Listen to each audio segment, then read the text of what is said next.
नमस्कार, क्यों ना कहूँ सच चैनल में आपका स्वागत है। हम इस समय मौजूद हैं ज़िला बुलंदशहर के कस्बा शाना में और इस समय हम मौजूद हैं उन्नति महिला सेवा संस्थान के कार्यालय पर। और हमारे साथ जो है आज चर्चा के लिए जो है मौजूद हैं उन्नति महिला सेवा संस्थान की संस्थापिका व राष्ट्रीय अध्यक्ष श्रीमती रीता आर्या जी। वो रीता आर्या जी जिन्होंने शाना कस्बे के लिए बहुत कुछ किया। बात करें नगर पालिका की और बिजली घर हैं और भी महिलाओं के लिए भी जो बहुत सारे जो है कदम उठाए और बहुत सारे जो है लड़ाइयाँ लड़ी हैं, अनशन किए हैं। तो आज हम उनसे जो है बात करते हैं कि अब आजकल जैसे कि भ्रष्टाचार चल रहा है, आवास बनाए जा रहे हैं, प्रधानमंत्री आवास योजना के तहत जो है शहरों में आवास बनाए जा रहे हैं तो उनमें भी घोटाले हो रहे हैं। ग्राम पंचायतों में जो है बिल्कुल गवर्नमेंट की तरफ से ध्यान नहीं दिया जा रहा। तो हम बात करते हैं, हमारे साथ जो चर्चा के लिए मौजूद हैं श्रीमती रीता आर्या जी। हमारे चैनल में आपका स्वागत है। नमस्कार जी। अच्छा, ये बताइए कि जैसे कि अभी सुनने में आया कि जैसे कि शहरी आवास योजना के तहत जो है आवास बनाए गए हैं तो उसमें जो पात्र हैं तो उनको तो जो है कम ही जो है उसका लाभ मिल पाया है, बाकी जो अपात्र हैं जो सक्षम हैं वो लोग जो है ज़्यादा उसका फ़ायदा उठा रहे हैं। क्या कारण है इसका, क्या वजह है? असल में है क्या, जो हम महसूस कर रहे हैं, मैं नोएडा चली गई थी 3 साल के लिए, अब हम 2 साल से वापस यहीं आए हैं। तो जो प्रतिनिधित्व नगर पालिका या संबंधित ग्राम पंचायतों से, उनका इसमें बहुत बड़ा अहम भूमिका है, भ्रष्टाचार में लिप्त हैं, जो कि सरकार की शासन की योजनाओं को पलीता लगा रहे हैं। पात्रता को पात्रता नहीं मिल पा रही है। 10-20 हज़ार रुपये प्रतिनिधि लेते हैं यहाँ पे, और मकानों का जब अपात्र का तो बन जाता है और पात्र रह जाता है। एक दुरुपयोग हो रहा है और शासन की बहुत अच्छी योजनाएं हैं, जनहित में है, लेकिन जनहित को इसका लाभ मिल रहा है मानो 40%, तो अपात्रों को ज़्यादा मिल रहा है। 10-10, 5-5 हज़ार रुपये, 15,000, 20,000, कोई सीमा नहीं है। सर्वेयर से ये लोग मिल जाते हैं, सर्वेयरों से और आपके जेई वगैरह से। और जो वाकई में जिनको छत नहीं है, पात्र नहीं है, मतलब पात्र हैं, उनको मिल नहीं पा रही। अभी कई लोग, मैं अभी होके आई हूँ एक मौत में, वहाँ भी ऐसा ही मुझे देखने को मिला कि बिल्कुल गड्ढे से में बैठा हुआ है मकान। उनका एक प्लॉट भी था खाली पड़ा हुआ, तो उनका निरस्त करा दिया गया क्योंकि उनकी ट्रेनिंग अच्छी, तालमेल अच्छा नहीं बैठा होगा। उन्होंने ये भी कहा कि आप 10,000 मत औरों से लेते हो, मुझसे 12 ले लो, 15 ले लो, लेकिन मेरा पास हो जाने दो। तो उसका अपात्र में लग गई, वार्ड नंबर 4 की आई शिकायत। अच्छा, ये बताइए पैसा क्यों, रिश्वत क्यों? जब गवर्नमेंट की तरफ से जो है योगदान दिया जा रहा है तो उसमें जो है फिर ये बिचौलिए जो है आखिर क्यों, बिचौलिए क्यों उसमें जो अपना जो है इंटरफेयर करते हैं? क्या बिना बिचौलियों को जो है काम नहीं चलता? हम तो ये मानते थे कि ये गवर्नमेंट जो है बीजेपी की सरकार है, इसमें जो है भ्रष्टाचार कम होगा, लेकिन जिस तरह के जो है देखने में आ रहा है तो भ्रष्टाचार और ज़्यादा बढ़ रहा है। अच्छा, ये बताइए, जैसे कि आप कह रही थी कि जो है पैसे लिए गए हैं मकान जिनके बने हैं, तो क्या ऐसे लोग सामने आ सकते हैं कैमरे के? क्या वो बता सकते हैं कि हमसे पैसा लिया गया है? हाँ, अगर ऐसी परिस्थिति आएगी तो जिन्होंने पैसा दिया वो बोलेंगे जी।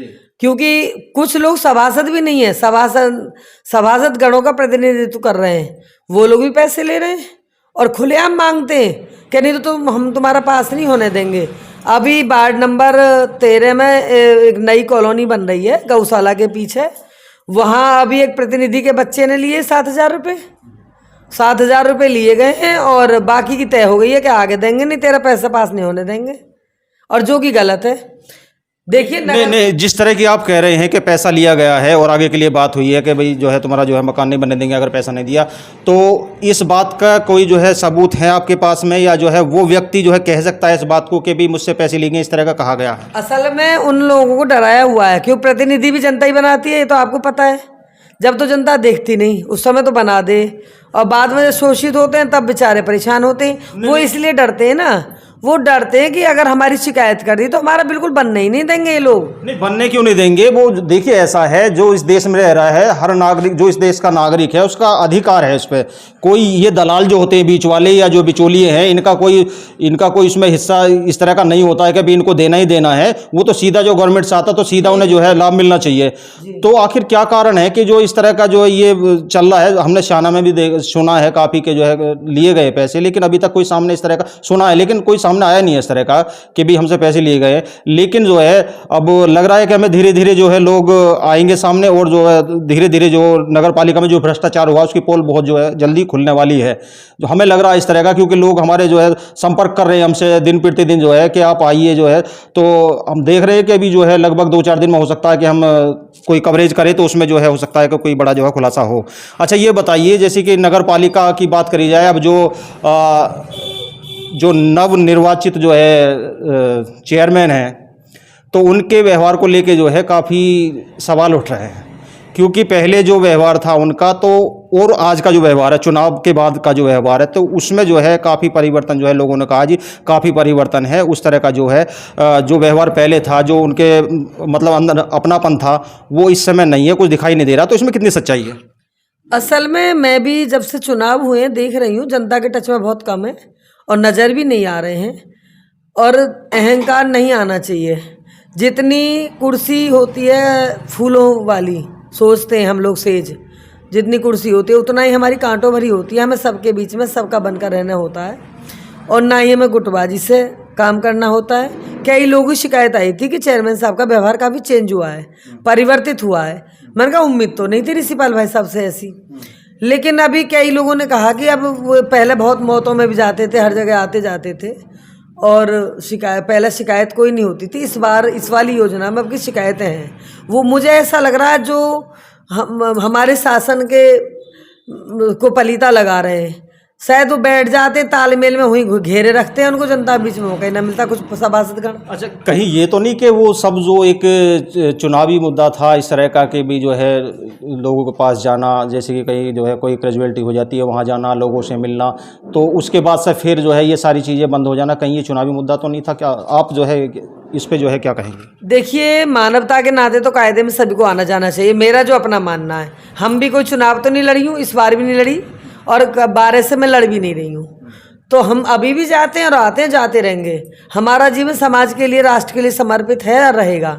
हाँ, लेकिन कहीं भ्रष्टाचार होगा, चेयरमैन साहब से वैसे मुझे अपेक्षा नहीं है, अध्यक्ष महोदय से, कि वो कहीं घोटाला होने देंगे। अगर होता है तो हम कहीं भी किसी भी स्तर पर पहले की तरह हमें उतरना पड़ेगा सड़क पर।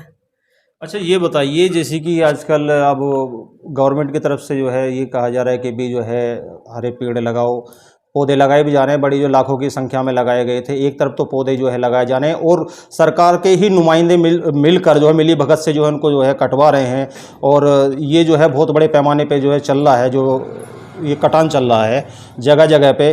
तो इस पे आप क्या कहेंगी? जैसे कि गवर्नमेंट एक तरफ तो कह रही है कि भाई जो है ये हरे पेड़ जो है ना काटे जाएं और ज़्यादा से ज़्यादा जो पेड़ लगा जाए पर्यावरण को जो है बेहतर बनाने के, स्वच्छ बनाने के, लेकिन दूसरी तरफ जो है जो नुमाइंदे हैं इनके, तो वो मिलजुल के जो है इस कार्य को कराएं, घृणित कार्य को। तो उस पर आप क्या कहेंगे?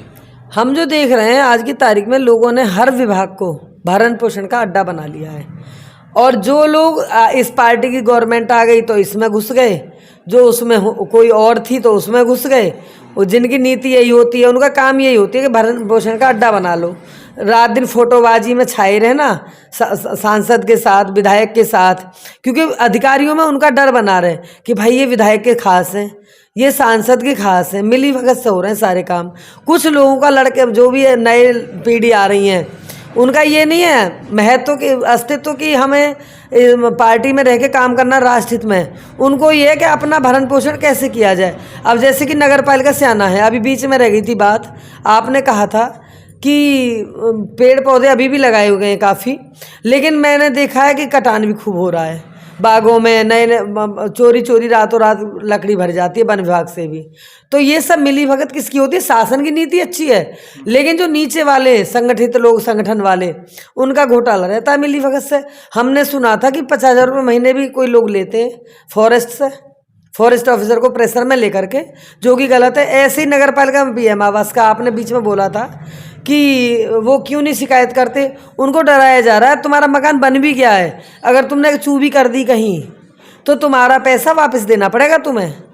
नहीं तो डर का तो फिर कारण एक है, जो अब शासन चल रहा है तो उसमें जो है उन्हें उम्मीद नहीं है कार्रवाई की, कि जो है अगर उनके साथ में कोई भी जो है गलत होता है या अनहोनी होती है तो जो अपराधी है, मतलब जो भी वो करने वाले हैं, उनके खिलाफ जो है कार्रवाई की जाएगी। तो इसका मतलब तो जो है उन्हें शासन पे भरोसा नहीं है। अच्छा ये बताइए, अभी जो है हमने खबर चलाई थी, जहाँ तक बात करेंगे जो प्रतिनिधि होते हैं, विधायक प्रतिनिधि है, सांसद प्रतिनिधि है, कोई भी है, अभी हमने खबर चलाई थी ग्राम चांदपुर की हमने खबर चलाई थी एक अभी, तो उसमें हमने देखा वहाँ पे कि एक झोड़ है जो गांव के बीचों बीच आ रही है और स्थिति बहुत गंभीर है और लगभग 1 दर्जन लोग जो है वहाँ पे अब तक अपनी जान जो है डेंगू से गंवा चुके हैं और हम पीड़ित जो है बुखार से पीड़ित है उनसे भी मिले हम, तो स्थिति काफ़ी गंभीर है वहाँ पे।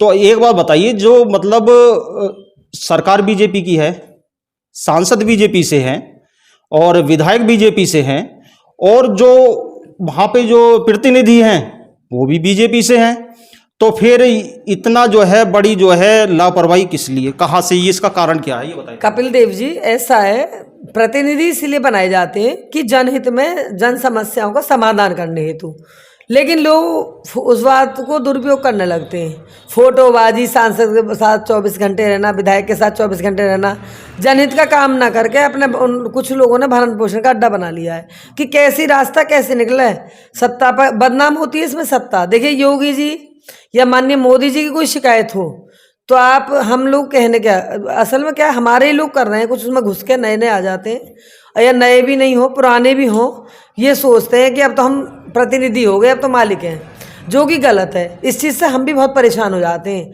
कभी कभी। हाँ, क्योंकि हम तो देखो निस्वार्थ हैं, चाहे हम समाजवादी पार्टी में थे, चाहे हम भाजपा में हैं। समाजवादी पार्टी में भी हमने राष्ट्रहित में रह करके काम किया, राष्ट्रहित में काम किया, पार्टी में रहते हुए, सत्ता पक्ष में होते हुए हमने जनहित में अनशन किए थे। आपके संज्ञान में सारे 2-2 बिजली घर दिए, पार्क दिया, ये अब कोई कुछ भी नाम करा दे इसका। पालिका भवन नहीं था, वो भी सत्ता पक्ष में क्या कराया था। हमसे जिलाध्यक्ष बोले कि आप मुलायम सिंह के जी के खिलाफ बैठ जाओ, जूते हार पहना दो। मैं सुनो, हम अपनी जनता को, भारत की जनता को, प्रदेश की जनता को सत्ता पक्ष में लाभ नहीं दिला पाएंगे, साधन नहीं दिला पाएंगे तो कब दिलाएंगे? यही तो हमारा मौका, हमारी जनता सुखी रहे।